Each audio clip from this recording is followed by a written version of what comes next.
Girl, if your glutes have been stuck in a plateau recently or your glute workouts just aren't hitting the way they used to, this video is just for you. Today, I'm spilling my most underrated squat and RDL tips that nobody is talking about. These are game changers that help me level up my lifts, protect my joints, and actually achieve the results that I wanted to see. Whether you're training at home or in the gym, if you want better results, better form, and juicier glutes, stay tuned. You do not want to miss this. And if you're ready to upgrade your lower body days, drop a glute game strong comment down below to let me know that you are locked in. Without further ado, let's get into it.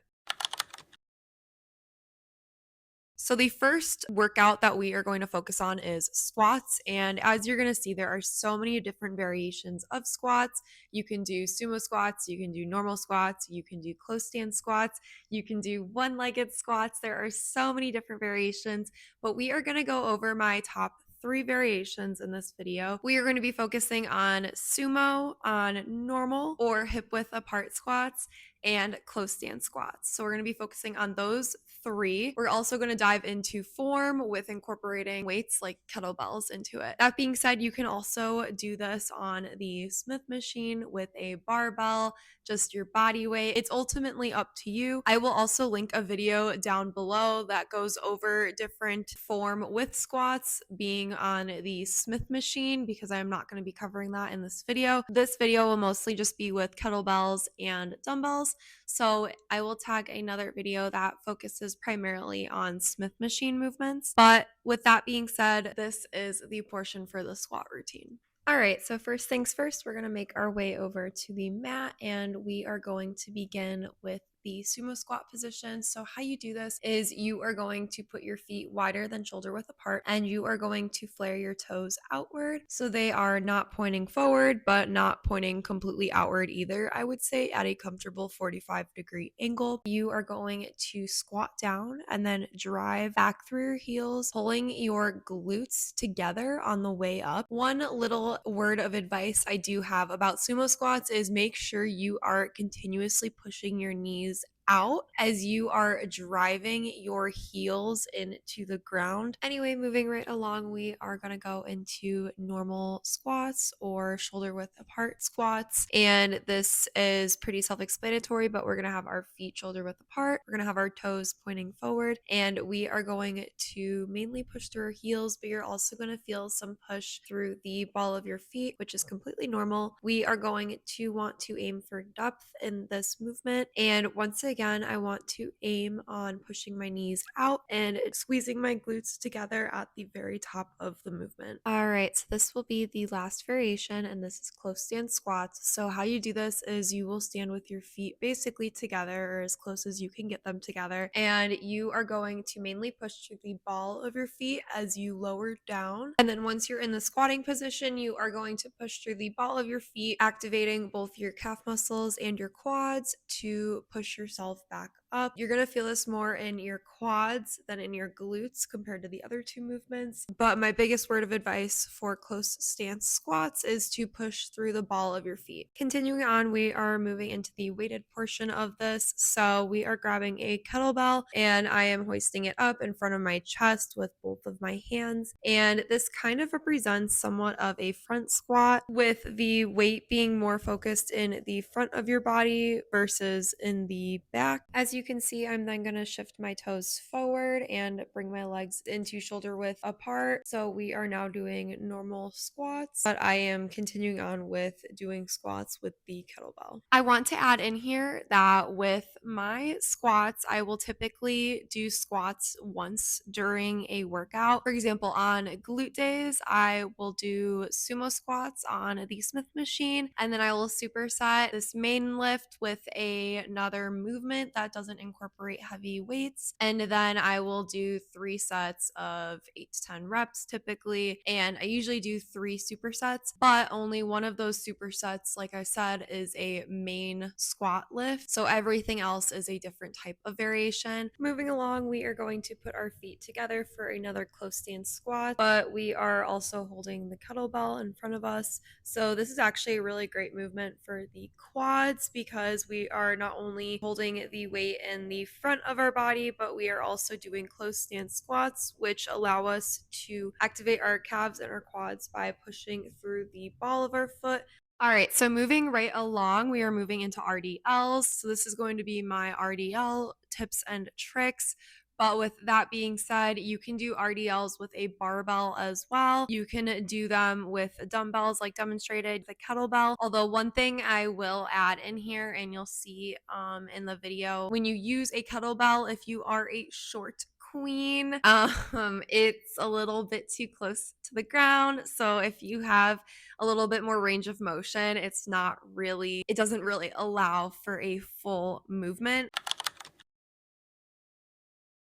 So anyway, that being said, you are going to notice me first try this with the kettlebell and you're going to see what I'm saying. But yeah, it just doesn't allow for a full range of motion. I feel that it kind of inhibits any range of motion that you could have if you're a little bit more flexible. So I would definitely recommend using dumbbells over a kettlebell as I just transitioned. But the main objective of an RDL is to push your hips back to hinge your hips and then to squeeze your glutes to bring your hips back to center.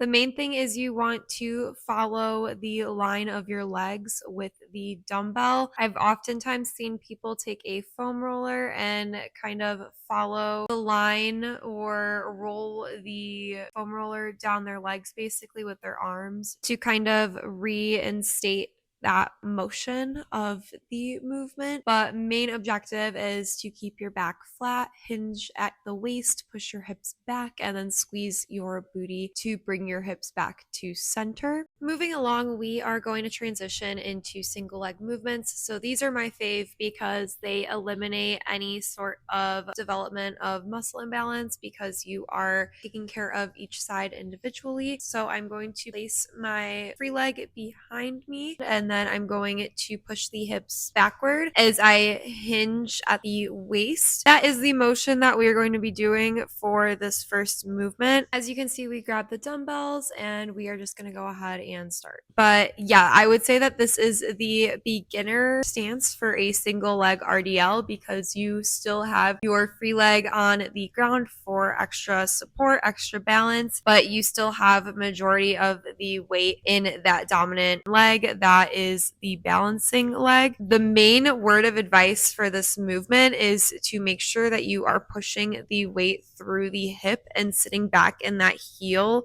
with the balancing leg. With the free leg, I would say just keep the ball of the foot planted on the mat to ensure some sort of balance. So now we are moving into the more advanced version of the workout we just did, but this is also a single leg RDL. But this time, instead of having the free leg on the mat for balance, we are going to kick the free leg up. So you're in this one-legged stance position. It is difficult at first to find balance, but my recommendation to you is to find something that is not moving, whether that be a spot on the ground, a stain on the wall, something to focus on that will help you find balance in the movement. With RDLs, so RDLs, I don't do them as often, but when I do them, and you're gonna see in this video that I will do single leg RDLs or B stance RDLs. Both are outlined, but basically the single leg focuses more on balance. B stance also focuses on balance, but sometimes I will also do a double leg. This is typically if I'm doing a circuit. So I'll typically do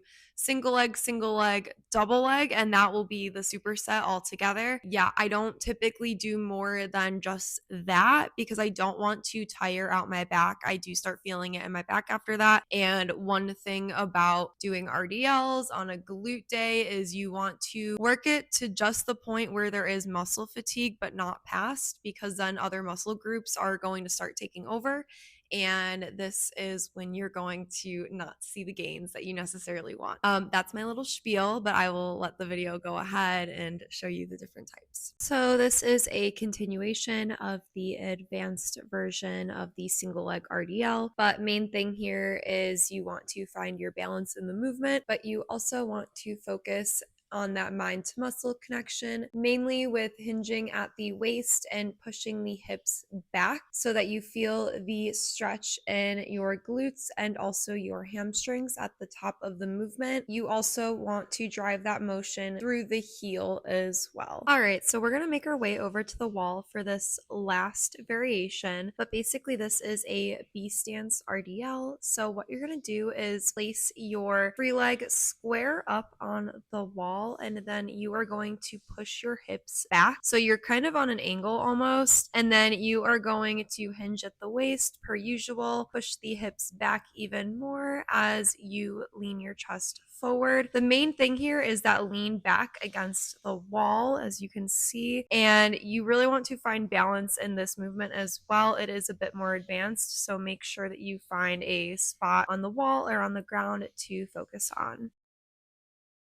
Anyway, I just want to thank all of you for watching and joining another workout video with me. Thank you all for being so supportive, and I really appreciate all the love and the comments and the support y'all have given me. So thank you, thank you. But yeah, if you guys enjoyed this video, don't forget to give it a like, to subscribe, and turn on your notifications so you never miss another video. Yeah, I will see you guys on Monday for a 7 p.m. live workout, Central Standard Time, and then on Wednesday as well, same time, and then Saturday mornings at 9:30 a.m. I will see you guys later, and have a good rest of your weekend because I'm uploading this on Saturday. Toodles!